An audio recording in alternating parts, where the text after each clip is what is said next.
إن الحمد لله نحمده ونستعينه ونستغفره ونؤمن به ونتوكل عليه ونعوذ بالله من شرور أنفسنا وسيئات أعمالنا من يهده الله فلا مضل له ومن يضلل فلا هادي له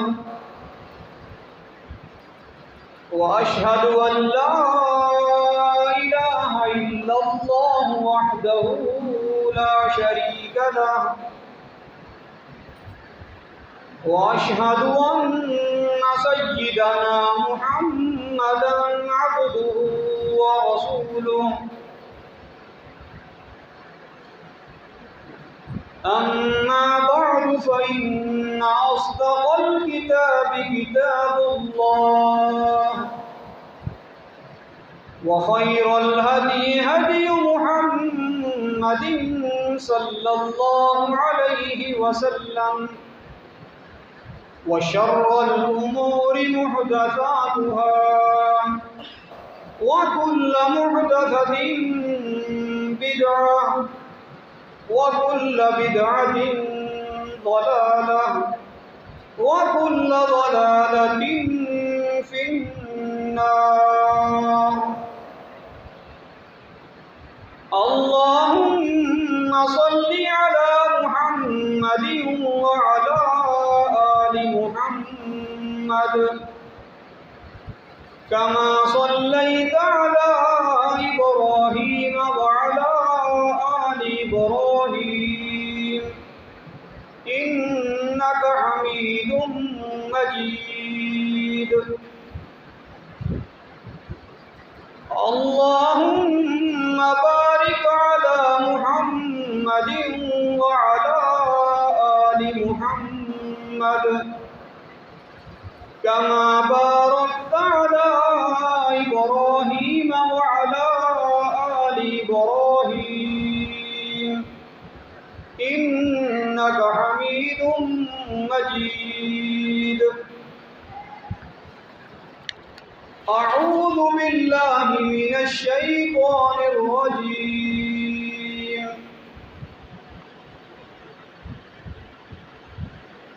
وإذا قيل له اتق الله أخذته العزة بالإثم فحسبه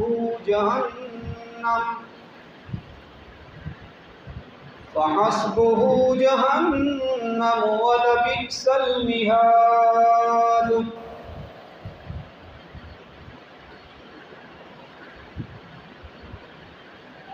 سامعین محترم، بزرگان من، معزز ماں اور بہنوں،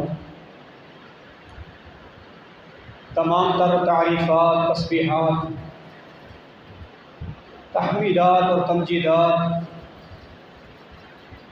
تکبیرات اور تمام تر پاکیزہ کلمات اللہ رب العزت، اللہ وحدہ لا شریک کے لیے لائق اور خاص ہیں، جو اکیلا ہمارا خالق اور مالک، ہمارا داتا اور دستگیر ہے، جس نے ہماری ضرورت کی ہر شے ہمیں مہیا فرمائی،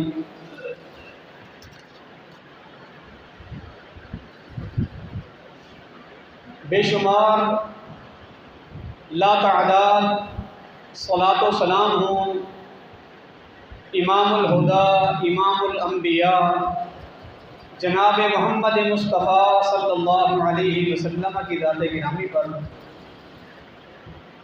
جن کے ذریعے اللہ رب العالمین نے اہل کائنات کی رشد و ہدایت کا بندوبست فرمایا، اور اللہ کی رحمتیں نازل ہوں اس کے نیک بندوں پر اور اس کی نیک بندیوں پر۔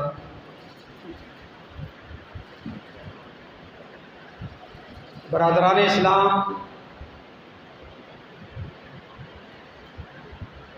یہ ذوالحج کا مہینہ حج اور قربانی کا مہینہ ہے۔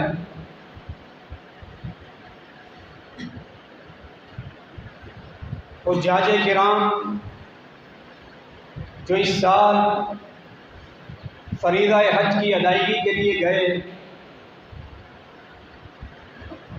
وہ بخیر و عافیت حج ادا کر چکے ہیں۔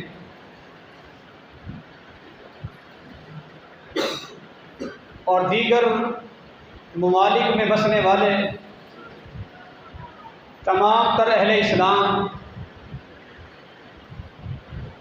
قربانیوں سے فارغ ہو چکے ہیں۔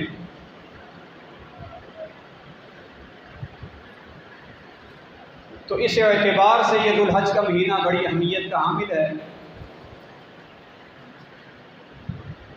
اور اس اعتبار سے بھی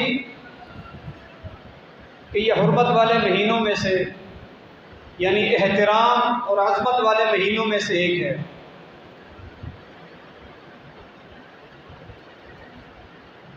ہم لوگ ہر سال بڑی باقاعدگی کے ساتھ، بڑے اہتمام اور انتظام کے ساتھ،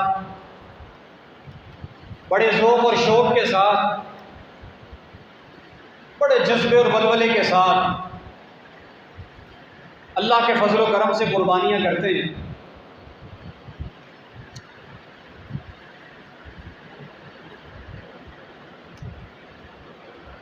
یقیناً یہ ایک مذہبی فریضہ ہے۔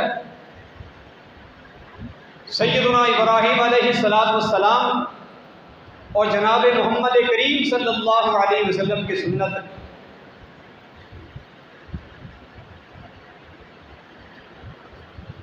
لیکن اس قربانی کے پیچھے کیا حکمت ہے، کیا فلسفہ ہے، یہ ہمیں کیا سبق دیتی ہے، اس قربانی سے ہمیں کیا سیکھنے کو ملتا ہے، قربانی کے کیا تقاضے ہیں، اس پر ہماری توجہ بہت کم جاتی ہے، اس پر ہمارا غور و فکر بہت کم ہوتا ہے، اس پر ہمارا دھیان عام طور پر نہیں جاتا کہ ہمیں قربانی سے حاصل کیا ہوتا ہے، اس سے ہمیں کیا چیز سیکھنے کو ملتی ہے۔ جانور تو ذبح کر دیے، ان کے گلے پر چھریاں چلا دی، یقیناً یہ ایک مال کی قربانی ہے۔ بڑے مہنگے جانور خریدے جاتے ہیں اور قربان کیے جاتے ہیں، اور یہ سب اللہ کی رضا کے لیے ہم کرتے ہیں۔ اللہ نہ کرے کہیں دکھلاوا ہو، کہیں نمود و نمائش ہو، ورنہ بیکار ہے۔ رتی برابر بھی فائدہ نہیں ہے اگر دکھلاوا ہے۔ اگر خالصتاً اللہ کی رضا مطلوب ہے تو یہ بڑے فائدے کا سودا ہے، یہ اللہ کے ساتھ تجارت ہے، یہ گویا اللہ کے ساتھ ایک سودا ہے۔ اس کا صلہ، اس کا انعام، اس کا اکرام وہ انشاءاللہ العزیز قیامت والے دن اہل ایمان کو حاصل ہوگا۔ صرف قربانی کا ہی نہیں، ہر عمل کا صلہ حاصل ہوگا۔ اور اگر عمل میں کھوٹ ہے، ریاکاری ہے، بس ایک ناموری اور شہرت مطلوب ہے، میڈیا کو بلا کر کیمروں کے سامنے بکروں، چھکروں اور دیگر بڑے جانوروں کی خریداری ہو رہی ہے، اتنے لاکھ بلکہ اتنے کروڑ کے جانور فلاں نے خرید لیے، اس کو نمایاں کیا جا رہا ہے، اس کی تشہیر کی جا رہی ہے، تو پھر ایسے عمل کا اللہ کے ہاں کوئی فائدہ نہیں۔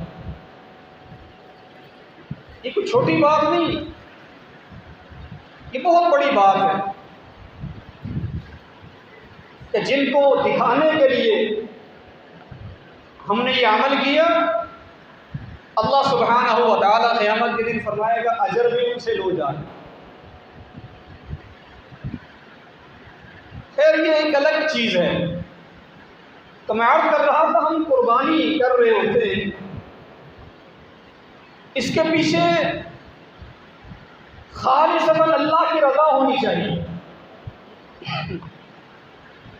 جب ہم جانور قربان کر لیتے ہیں، اس کے گلے پر چھریاں چلا دیتے ہیں، لیکن جب ہم اپنے دلوں کو دیکھتے ہیں، اپنے دلوں کو پرکھتے ہیں، تو ہمارے دلوں میں بہت سارے منفی جذبات، بہت ساری نیگیٹو چیزیں ہمارے دل میں موجود ہوتی ہیں، قربانی سے پہلے بھی، قربانی کے بعد بھی، اور اب بھی وہ ختم ہی نہیں ہوتی۔ وہ سال ہر سال سے ہمارے دل میں پنپ رہی ہیں، جڑ پکڑ چکی ہیں، مضبوط ہو چکی ہیں۔ وہ جو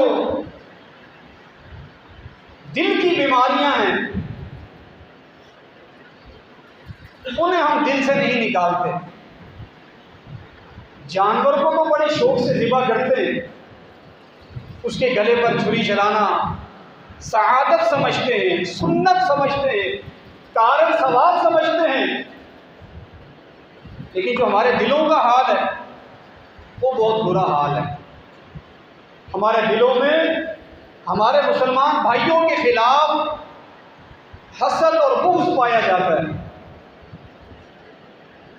کسی کو کامیاب ہوتے دیکھ کر، ترقی کرتے دیکھ کر ہم حسد کا شکار ہو جاتے ہیں۔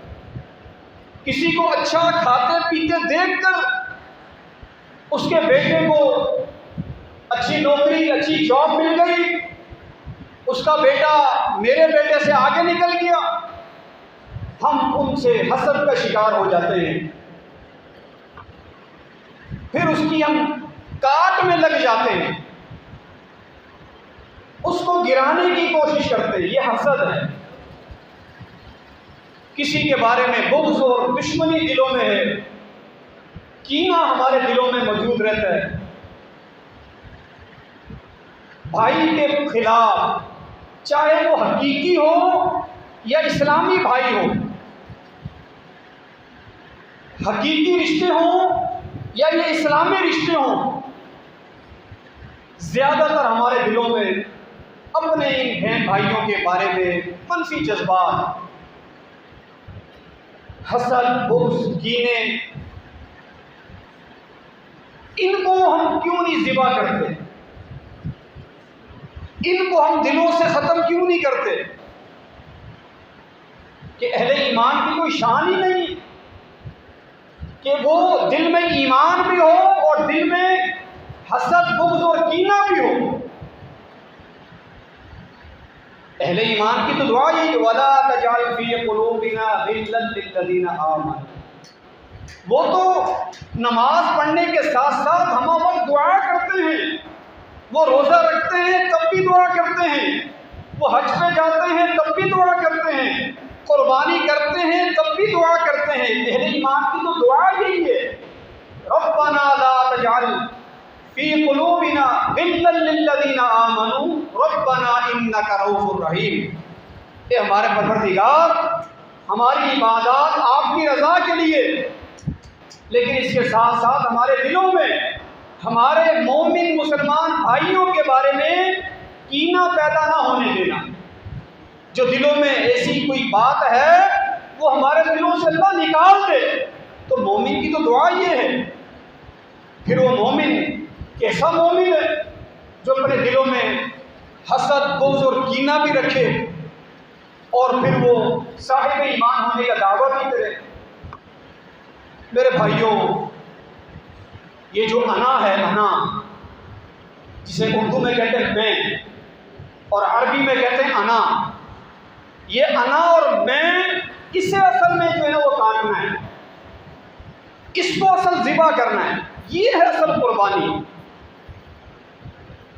یہ ہم سے ختم نہیں ہو رہی، یہ انا اس نے گھروں کے گھر اجاڑ دی، بھائیوں میں تفرقہ ڈال دیا، رشتہ داروں میں پھوٹ پیدا کر دی اس انا اور میں نے۔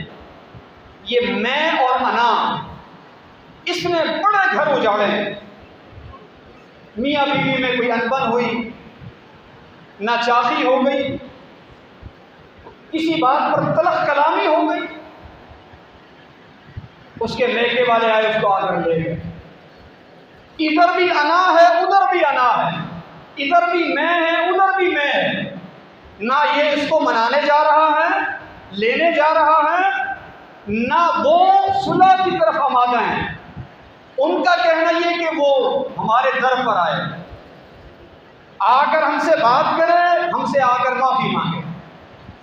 ادھر یہ انا میں بیٹھا ہوا ہے کہ میرا درجہ زیادہ ہے، میں کیوں لینے جاؤں، ان کو ضرورت ہے گھر بسانے کی، وہ خود چھوڑنے آئیں۔ اس طرح کی بیسیوں مثالیں پورے معاشرے میں پھیلی ہوئی۔ یہ انا، یہ میں نے گھر اجاڑا، بچے رول دیے ہیں اس نے، بچوں کا مستقبل خراب کیا اس انا اور اس میں نے۔ بھائیوں میں پھوٹ پیدا ہو گئی، دوستوں میں لڑائی ہو گئی، اس کے بعد انا کا جو سلسلہ شروع ہے وہ ختم ہی نہیں ہو رہا۔ جماعتوں میں، تنظیموں میں، عہدے داران میں کس بات کی لڑائی ہے، کس بات کی جنگ ہے؟ یہ عہدے اور منصب کے پیچھے جو لڑائی ہے اس کی اصل وجہ انا اور میں ہوں، میں تو میں ہوں، میں کسی سے کم ہوں۔ اس میں نے ہمارے دلوں میں جو جگہ بنائی ہے، اس کے بڑے نقصانات ہم نے اٹھائے ہیں۔ اصل تو اس کو قربان کرنا ہے، اصل اس کو ذبح کرنا ہے، یہ ہے اصل قربانی۔ اللہ اکبر۔ یہ جو میرے بھائیوں، یہ جو انا ہے، یہ جس کو میں ہم کہتے ہیں، یہ دراصل تکبر کا نا دوسرا نام ہے۔ بندہ لاکھ کہے، کوئی دل میں تکبر نہیں، کوئی گھمنڈ نہیں، لیکن یہ انا، یہ تکبر ہے۔ اسی کو قرآن نے تکبر کہا ہے۔ اس میں کو ہم نے مارنا ہے، پھر تکبر ختم ہوگا، اور تکبر کی جگہ پھر عاجزی اور انکساری آئے گی، پھر تواضع پیدا ہوگی، اور انا اور میں کی موجودگی میں انکساری اور عاجزی نہیں آ سکتی۔ یہی تو تکبر ہے۔ ایک موقع پر نبی علیہ السلام سے پوچھا گیا، آپ کو بتایا گیا، ان الرجل یحب ان یکون ثوبه ونعله حسنا۔ اللہ کے رسول، اگر کوئی شخص یہ پسند کرے اس کے کپڑے خوبصورت ہوں، اچھے کپڑے، اچھے برانڈ کے کپڑے، اس کے جوتے بڑے خوبصورت ہوں، لشپش کرتے ہوئے، تو اچھے جوتے پہننا، اچھا لباس پہننا، بن ٹھن کے رہنا، کیا یہ بھی تکبر ہے؟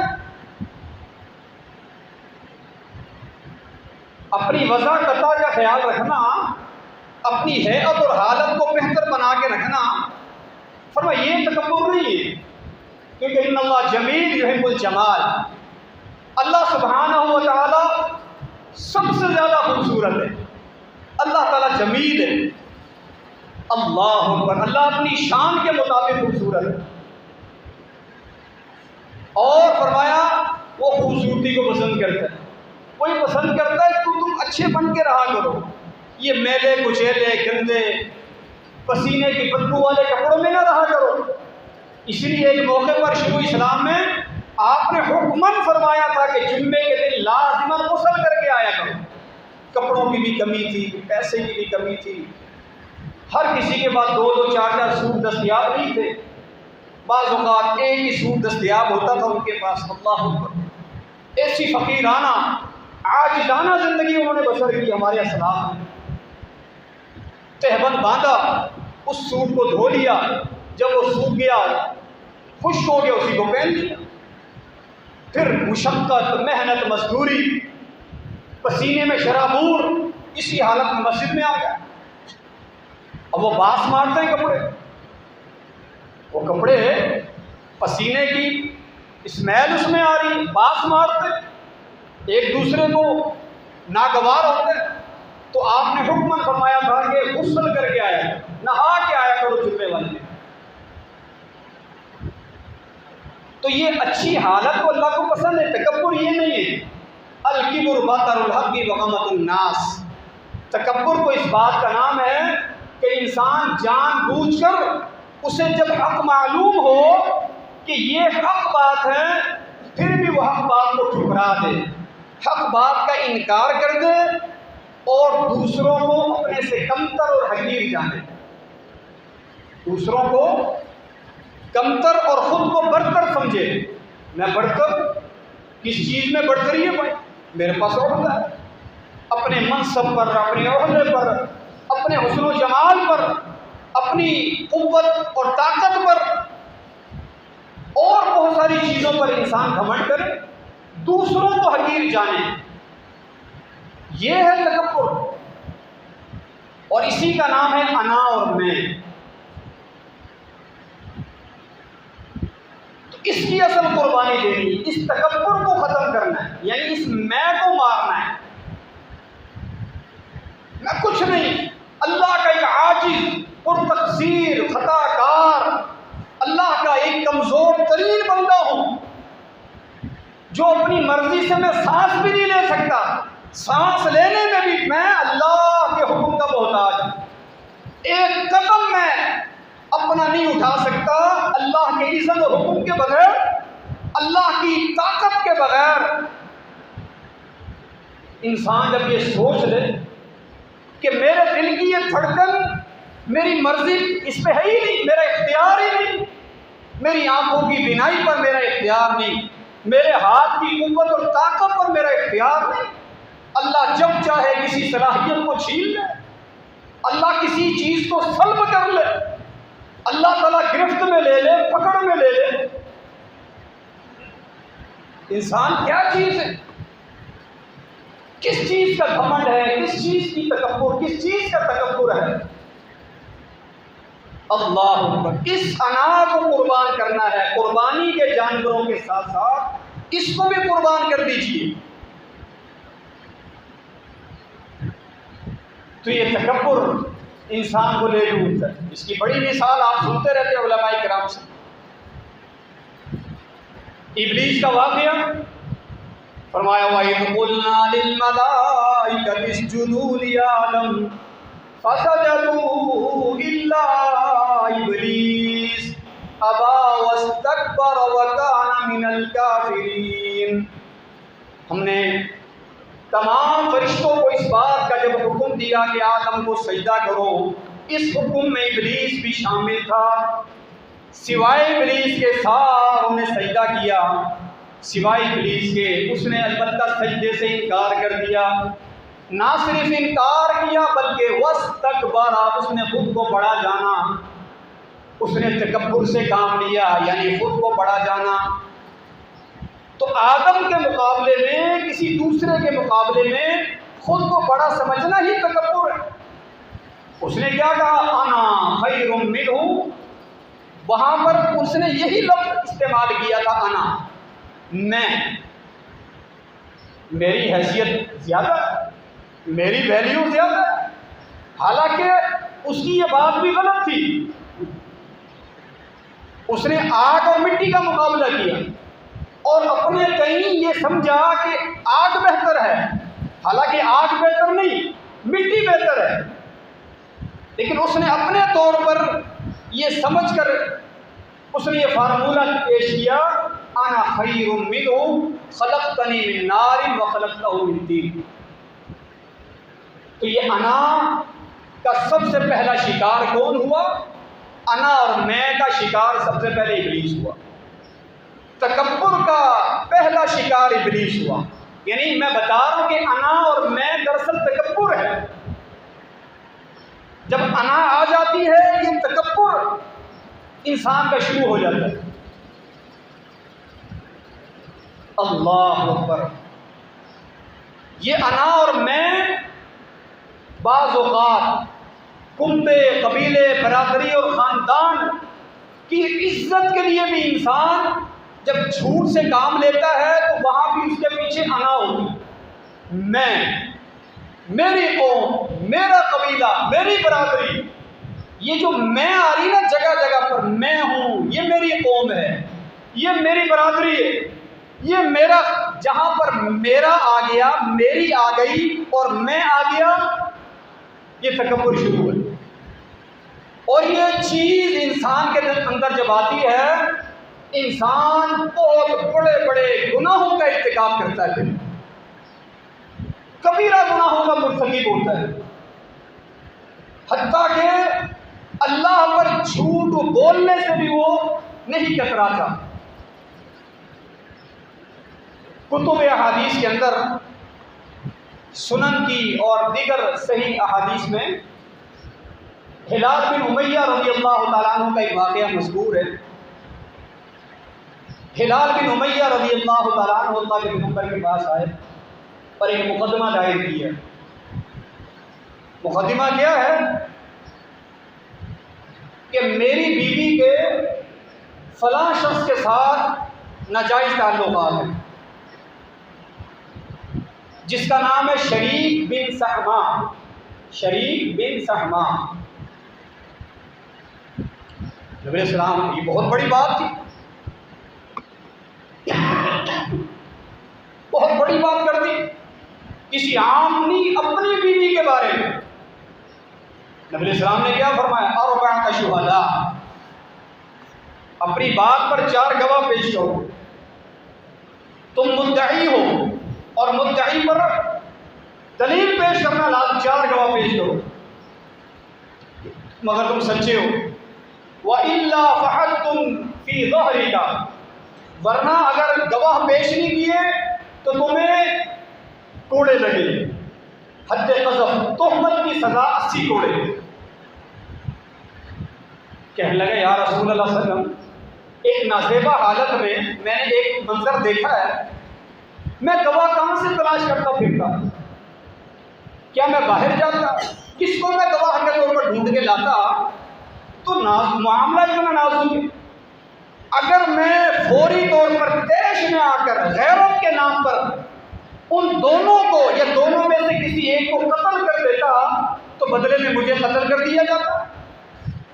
بدلے میں مجھے قتل کر دیا جاتا یہ کہہ کر کہ تم نے جان بوجھ کر قتل کیا ہوگا، دشمنی میں مارا ہوگا. اگر میں اس موقع پر قتل کر دیتا تو بدلے میں قتل کر دیا جاتا. اور خاموش رہتا ہوں، یہ میری غیرت گوارا نہیں کرتی. تو میں آپ کے پاس آیا، آپ فرما رہے نہیں گواہ پیش کرو، اللہ کا قانون. اس نے کہا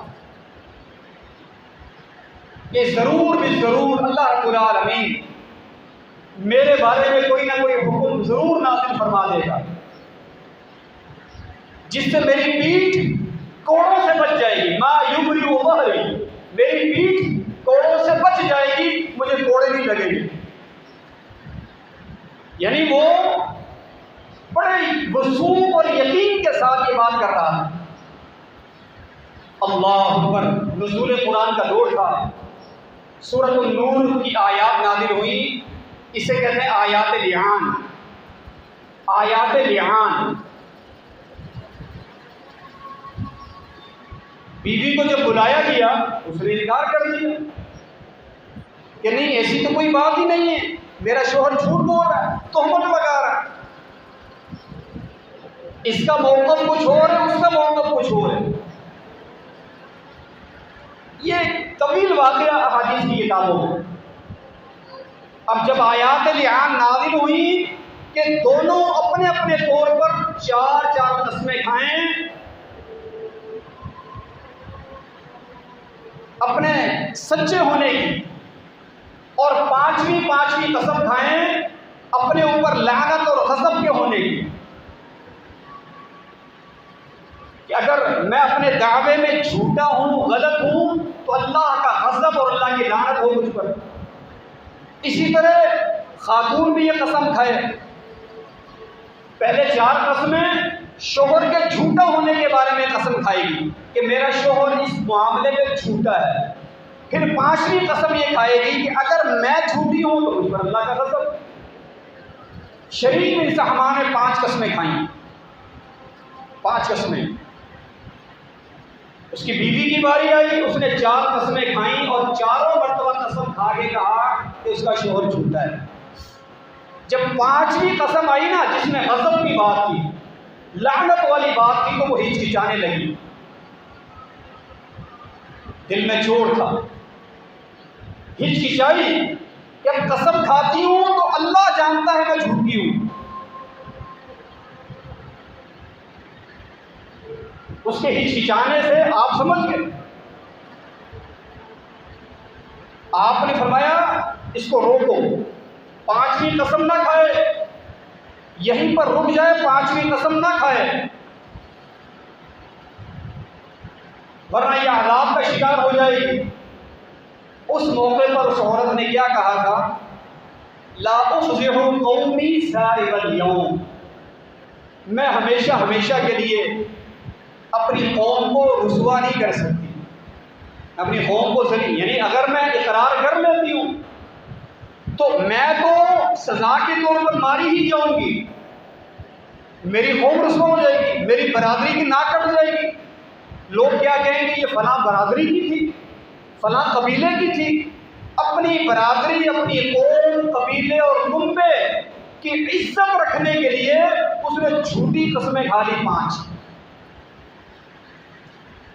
نتیجتاً نبی صلی اللہ علیہ وسلم نے دونوں جاؤ، اب یہ جو لعان ہے تم دونوں کے درمیان جدائی ہو گئی، بغیر طلاق بولے ہی دونوں کے درمیان ہمیشہ کے لیے جدائی، زندگی میں کبھی ان دونوں کا نکاح نہیں ہو سکتا، لفظ طلاق نہ بھی بولے تب بھی جدائی ہے۔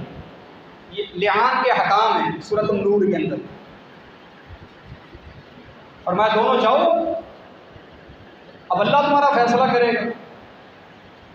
واللہ اعلم ان احدکما کاذب، کیونکہ اللہ جانتا ہے تم دونوں میں سے ایک جھوٹا ہے، نبی نہیں جانتا، اہل حدیث کا عقیدہ، یہ میرا سچا کتاب و سنت والا عقیدہ ہے۔ فرمایا میں اللہ کا پیغمبر نہ تھے کہ وہی ضرور ہوں، لیکن میں اللہ کا پیغمبر ہونے کے باوجود یہ نہیں جانتا سچا کون ہے جھوٹا کون ہے، شریک سچا ہے یا شریک کی بیوی سچی ہے۔ واللہ اعلم ان احدکما کاذب، اور نبی عالم الغیب نہیں ہے، اللہ عالم الغیب ہے۔ فرمایا جاؤ تم دونوں، اللہ جانتا ہے تم دونوں میں سے ایک جھوٹا ہے ایک سچا ہے، جو جھوٹا ہے وہ خود اللہ کے غضب کا شکار ہو جائے گا۔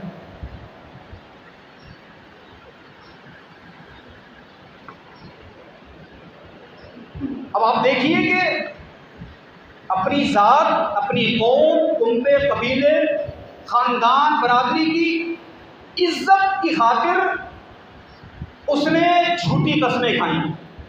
یہ کیا ہے؟ یہ دراصل انا ہے کہ میں، میری قوم، میری برادری، میرا خاندان، تو یہاں پر میں آئی ہے، میں یہاں پر انا نے جو ہے وار کیا ہے، وار انا نے، یہ انا نہ ہوتی، میں نہ ہوتی، وہ جھوٹی قسمیں نہ کھاتی، دنیا کی سزا برداشت کر لیتی، آخرت کی سزا سے بچ جاتی، لیکن اس انا نے اس کو دنیا کی سزا سے بچا لیا اور آخرت کے عذاب کا شکار کر دیا۔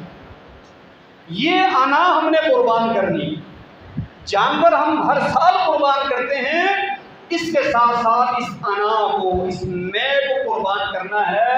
اس نے ہمارے گھر اجاڑے ہیں، اس نے رشتوں کے درمیان رخنے ڈال دیے ہیں، اس نے پھوٹ پیدا کر دی ہے دوستوں میں، بھائیوں میں، عزیز و اقارب میں، چھوٹے اور بڑوں میں، اللہ اکبر، حتیٰ کہ میاں بیوی میں۔ کوئی بڑی بات بھی نہیں ہے، کسی ایک کی طرف سے جھکاؤ صلح ہو سکتی ہے، کسی ایک کو جھکنا پڑتا ہے، اور جو جھکنے والا ہے وہ اللہ کو بڑا پسند ہوتا ہے، جو صلح میں پہل کر لیتا ہے وہ اللہ کا محبوب ہوتا ہے۔ رسول اللہ صلی اللہ علیہ وسلم کی حدیث ہے، آپ صلی اللہ علیہ وسلم نے کیا فرمایا؟ من تواضع للہ رفعہ اللہ ہکذا۔ نبی علیہ السلام نے اپنا یہ ہاتھ، اپنی ہتھیلی لوگوں کے سامنے اس طرح کی، فرمایا جو اپنے آپ کو جھکا لیتا ہے، اللہ کے پیغمبر نے اپنی ہتھیلی کا جو نیچے والا حصہ ہے زمین کی طرف کیا، من تواضع للہ ہکذا، فرمایا جو اس طرح زمین کی طرف جھک جاتا ہے، تواضع اور انکساری اختیار کر لیتا ہے، آپ نے اپنی ہتھیلی کو زمین کی طرف کیا، اس طرح نیچے بیٹھ جاتا ہے، جھک جاتا ہے، رفعہ اللہ ہکذا، پھر آپ نے ہتھیلی کو اوپر اٹھایا، ہاتھ کی پشت نیچے چلی گئی اور ہتھیلی اوپر، فرمایا اللہ اس کو اس طرح اٹھا دیتا ہے، اللہ اس کو اس طرح بلند مرتبے عطا کر دیتا ہے جو پہلے جھکتا ہے۔ تو یہ انا اور میں کی قربانی سے اللہ تعالیٰ عزتیں، رفعتیں، کامیابیاں اور بڑے بڑے انعامات اللہ تعالیٰ کی طرف سے حاصل ہوتے ہیں، وگرنہ یہ جو تکبر ہے، یہ جو انا اور میں ہے، یہ اس کا سب سے پہلا شکار ابلیس ہوا، اور اس کے بعد ابلیس جیسے لوگ، قارون کی مثال قرآن مجید میں اللہ رب العالمین نے بیان فرمائی، اس کو اپنی دولت پر بڑا گھمنڈ تھا، بڑا ناز تھا، بلکہ اپنے علم پر اس کو بڑا فخر تھا، انما اوتیتہ علی علم عندی، میرے پاس یہ خزانے، یہ دولت کے انبار، یہ میرے ہنر اور میرے فن کا نتیجہ ہیں، میرے پاس ایک ہنر ہے، میرے پاس ایک فن ہے، میرے پاس ایک علم ہے، اس علم کی بدولت میرے کو یہ خزانے ملے ہیں، بس گھمنڈ میں آ گیا، کیونکہ انا گھمنڈ پیدا کرتی ہے۔ نتیجہ اللہ تعالیٰ نے بیان کیا، فَخَسَفْنَا بِهِ وَبِدَارِهِ الْأَرْضَ فَمَا كَانَ لَهُ مِنْ فِئَةٍ يَنْصُرُونَهُ مِنْ دُونِ اللَّهِ وَمَا كَانَ مِنَ الْمُنتَصِرِينَ۔ اللہ اکبر، ہم نے فرمایا اسے زمین میں دھنسا دیا، نہ صرف اسے قارون کو بلکہ اس کے ساز و سامان کو، اس کے محلات کو، اس کے سونے چاندی کے ڈھیر کو ہم نے زمین کو اس کے ساتھ دھنسا دیا۔ اسی طرح عجب ہے، خود پسندی جسے کہتے ہیں، انسان خود کو دوسروں سے بہتر سمجھے، اچھا سمجھنے لگے کہ میں بہت اچھا ہوں۔ فَلَا تُزَكُّوا أَنفُسَكُمْ، اپنے آپ کو اچھا مت سمجھو، ہمیشہ اپنی تقصیر کا، خطاؤں کا اعتراف اللہ کے سامنے کرتے رہو۔ نمازیں، قربانیاں اور دیگر اعمال صالحہ، اس کی وجہ سے خود پسندی کا شکار نہ ہو جاؤ کہ ہم نے بہت بڑا عمل کر لیا، بلکہ ان کی قبولیت کے لیے فکر مند رہ کر ان کی قبولیت کے لیے دعائیں کرتے رہو۔ تو قارون نے بھی اسی گھمنڈ کا شکار ہوا، اور نتیجہ اللہ رب العالمین نے قرآن مجید میں بیان کر دیا۔ پھر فرعون، قارون اور حامان کا اللہ تعالیٰ نے بیان فرمایا،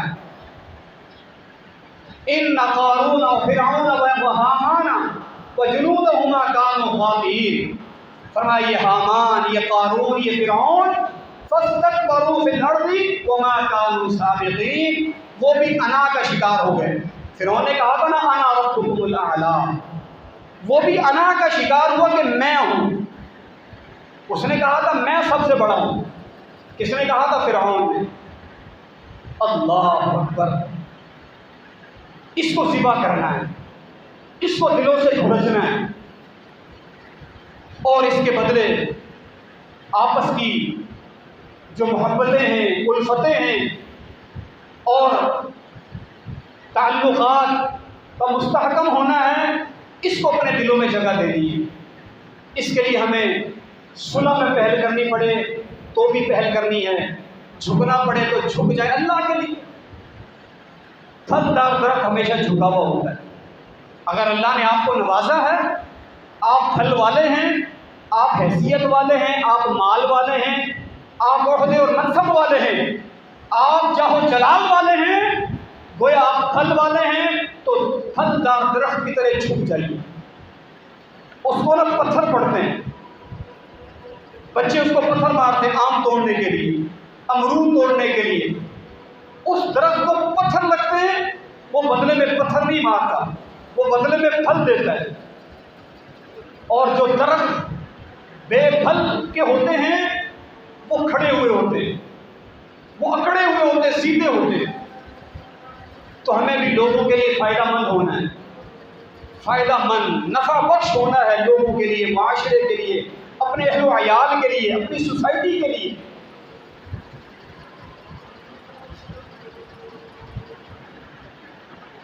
یہ عید قربان پر صفائی کا معاملہ لے لیجیے، اگر ہم ہزاروں روپے کا، لاکھوں روپے کا ایک جانور لے کر آئے ہیں، اپنی گلی کو خود صاف کیوں نہیں کر لیتے؟ حکومتی جو کمیٹیاں ہیں ان کا انتظار کیوں کر رہے ہیں؟ پوری گلی خون سے بھری پڑی ہے، ہر گھر کے سامنے قربانی ہوئی ہے، وہ اسی طرح تعفن ہے، اسی طرح بو ہے، اسمیل ہے۔ الا قلیل، بہت کم لوگ اس چیز کا خیال کرتے ہیں۔ 1000 2000 روپے کسی کو دے کر، خاکروڑ کو دے کر پوری گلی کی صفائی کروائی جا سکتی ہے۔ جہاں لاکھوں روپے کا بکرا ہم لا سکتے ہیں، وہاں 1000 2000 دے کے صفائی نہیں کرا سکتے، یا خود کم از کم نہیں کر سکتے۔ تو یہ لوگوں کے فائدے کے لیے سوچنا ہے، لوگوں کے بھلے کے لیے سوچنا ہے۔ اسی طرح مختلف جگہ پر ہماری لائن لگتی ہے، یوٹیلیٹی بلز جمع کرانے ہیں، وہاں پر لائن لگتی ہے، وہاں پر ایک عجیب دھکم پھیل ہے، یہاں پر بھی کیا انا میں ہوں، میرے سے آگے کون نکل سکتا ہے؟